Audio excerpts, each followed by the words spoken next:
The 14th law of leadership is the law of buy-in, B-U-Y, buy-in. The law of buy-in says people buy into the leader, then the vision.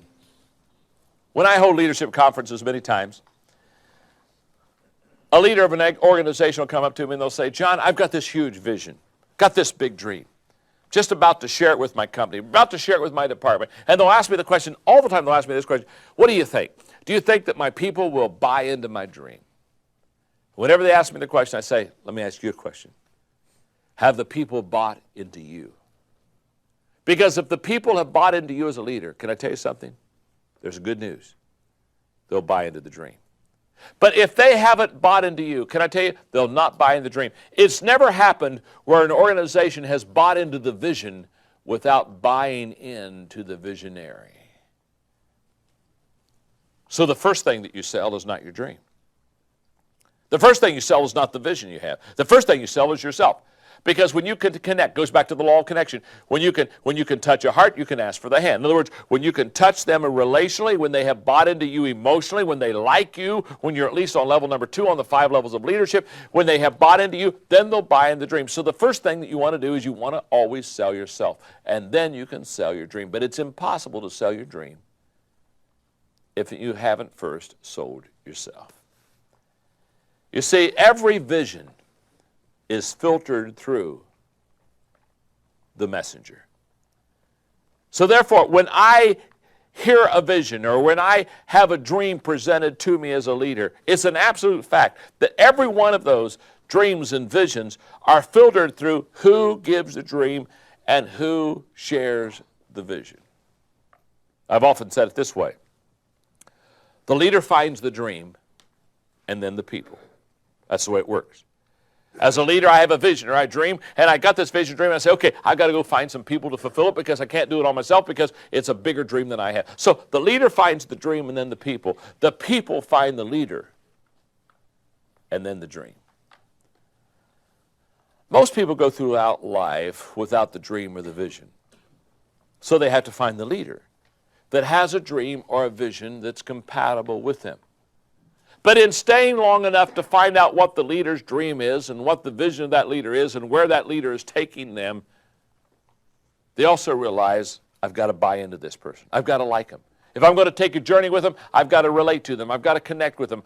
They have to like me. They have to believe in me. They have to relate and connect with me. So the law of buy-in is absolutely huge because what we have to understand is that our job as a leader isn't to sell the dream first. Our job as a leader is to sell ourselves first. And with the selling of ourselves and the connecting with people, they connect with the dream. Again, how do I take the vision from me to we? The law of buy-in. If they buy into you, it will soon be their vision, not just your vision. You know, there are some questions, therefore, that I have to ask as a leader. The question is not only do I have a clear vision, the question that I need to ask is, do I love my people? Do I enjoy being around them? Do I have a good relationship with them? Do they love me? Do they enjoy being around me? Is it a good time when we're together? Because the leader, again, understands in the law of buy-in, there has to be the human connection before you can take them to a higher level. What I want to do to make this lesson real practical for you is I have what I call the buy-in process that I want to give you. I want to share with you what is the process that helps people buy into you as a leader and then buy into your vision. Here's where it starts. Number one, the people see the problem. In other words, there's a need that people sense and feel and understand, and they say, oh my goodness, we have a need or we have a problem. That's the first step to the buy-in process. There's just what I call the obvious need or the obvious problem. Step one. Step two, the leader sees the problem and the potential. Now, that's what distinguishes the leader from the follower.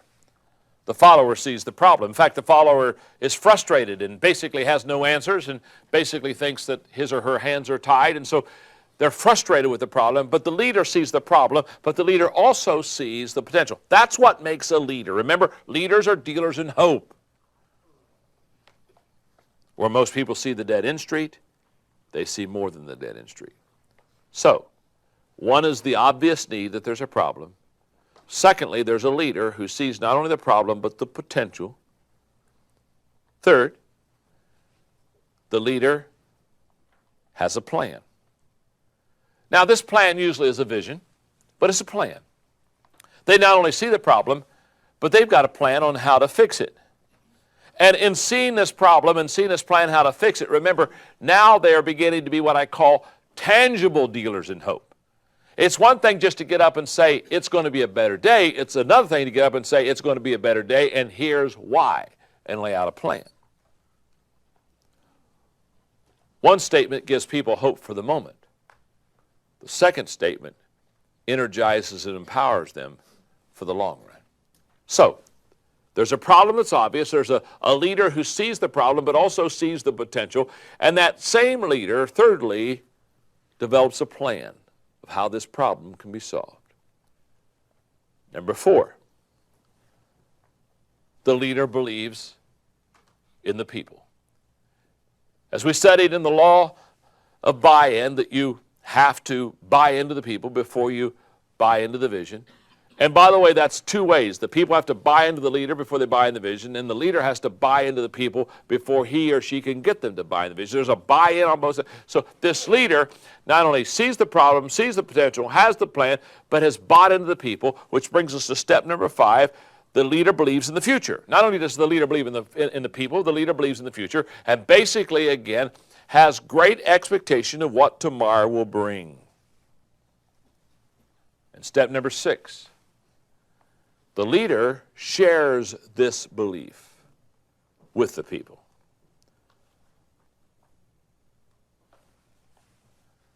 In other words, the leader gathers people around and says, let me tell you what I think can happen. Here's the plan. Here's what I believe is going to happen. Which brings us to step number 7. The people believe in the leader's belief. I've seen this happen time and time again. The people believe in the leader's belief. Even before, quote, they get it, they've got it. They bought in emotionally to the leader, and so therefore as they bought emotionally into the leader, they began to buy into emotionally the leader's plan, the whole process. Now, when those 7 things happen, the 8th thing is absolutely automatic. The people buy in to the leader. They just buy into the leader. Now, sometimes this gets to the law of respect, because the law of buy-in is a cousin to the law of respect. They're similar laws. They're different. One is based on emotional understanding and relationships. That's the law of buy-in. The law of respect is based on credibility and the ability to produce. So they're different, but they're cousins. Now, here's what I know. I can remember I was a leader of an organization several years ago, of which I followed an excellent leader who had been in that position for 27 years. You talk about taking time before people gave you respect or buy-in. For the first year and a half, all I heard was how good the last leader was. And you know what? He was that good. Instead of being jealous or instead of trying to pull him in, I bought into his leadership and talked about how good of a leader he was and how valuable he was to the organization, but I just kept doing my job with excellence. And what I found was this. Almost 2 years later, I began to sense the law of buy-in. Now, nobody got up one day and said, oh, by the way, John, law number 14, the law of the buy-in. There was no such law back then. I hadn't written the book.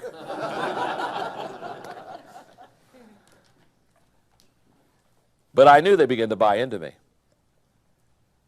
I knew they began to buy into me because they started coming to me and asking for leadership counsel. They began to initiate questions. And they also began to initiate affirmation. They began to talk to me about how I was helping them and how they realized where the organization was, and now the organization was so much better. And all of a sudden I realized, when you truly have the law of buy-in as a leader, you don't need to ask the people. they'll start coming forth and they'll start giving you that buy-in. You'll know it because the people will share it.